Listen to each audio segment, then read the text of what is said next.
Shalom saudaraku, dalam anugerah Tuhan kita bersyukur di hari ini, Jumat 3 September 2021, kita semua masih dipercayakan nafas kehidupan. Secara khusus bagi saudara Ronald Titus Abraham, Ibu Nunung Prasetyowati, Saudari Vidya Cahaya Ningratri, Saudara Moses Yubel Harefa, dan anak Yonatan Mackenzie Tarigan yang ditambahkan usia kelahiran, dan kepada keluarga yang berbahagia, Bapak Antonio Pesitompul dan Ibu Mariani Mampaha yang ditambahkan usia pernikahan. Doa kami kiranya rahmat kasih Kristus senantiasa dinyatakan lewat kesehatan, kekuatan, dan hikmat-Nya dalam menapaki hari-hari hidup ke depan. Kini kita akan disapa dengan sabda Tuhan, mendahulunya kita berdoa. Bapa yang mulia, tolonglah kami sebagai umat yang terbatas ini di dalam memahami dan memaknai firman-Mu yang kami baca di saat ini dalam tuntunan Roh-Mu yang kudus, sehingga dengan hikmat Allah kami semua dimampukan untuk dapat mewujud nyatakan dalam kehidupan laku kami. Demi Kristus Yesus kami berdoa. Amin. Bacaan Alkitab di saat ini terambil dalam kitab Sakaria pasal 8 ayat yang ke-20 hingga ayat yang ke-22 yang menyatakan, beginilah firman Tuhan semesta alam, masih akan datang lagi bangsa-bangsa dan penduduk banyak kota, dan penduduk kota yang satu akan pergi kepada penduduk kota yang lain, mengatakan, marilah kita pergi untuk melunakkan hati Tuhan dan mencari Tuhan semesta alam. Kami pun akan pergi.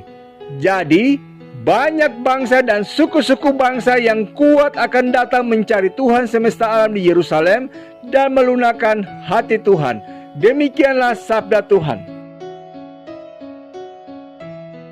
Narasi ini saudaraku mengisahkan Allah memulihkan Yehuda dan Israel melalui Nabi Sakaria. Tuhan mempersiapkan mereka untuk menjadi panutan bagi bangsa-bangsa untuk hidup setia menjadi pelaku firman Allah, di mana banyak bangsa telah mendengar Yehuda menjadi berkat, sehingga di ayat yang ke-20 dikatakan, banyak bangsa dan penduduk kota akan mendatangi mereka dengan tujuan seperti dikatakan di ayat yang ke-21 untuk mengenal Allah Yehuda dan melunakkan hati Tuhan dengan mencarinya, sehingga akhirnya mereka akan datang ke Yerusalem untuk beribadah. Intinya, Yehuda akan menjadi berkat jika hidup seturut perintah Allah, dan mereka akan berbuah lebat dan namanya harum di antara bangsa-bangsa. Bahkan kehebatan dan kemahakuasaan Allah Yehuda menjadi buah bibir dan dicari oleh bangsa-bangsa. Saudaraku memaknai kisah Yehuda dan Israel yang hidupnya berdampak bagi bangsa-bangsa lain di sekitarnya. Maka kehendak Tuhan dalam hidup kita pun selaku orang percaya tidak hanya memiliki daun yang tetap hijau, namun tidak berhenti menghasilkan buah. Ingatlah bahwa yang terpenting bukanlah seberapa lebat daun kita saudaraku, tapi seberapa banyak buah yang telah kita hasilkan. Bukan seberapa hebat tampaknya kita, tapi seberapa banyak kehidupan yang telah kita bagikan kepada sesama. Selama kita hidup, sebenarnya itulah kesempatan yang Tuhan percayakan, yang Tuhan berikan untuk menghasilkan buah dan menjadi bermakna bagi sesama.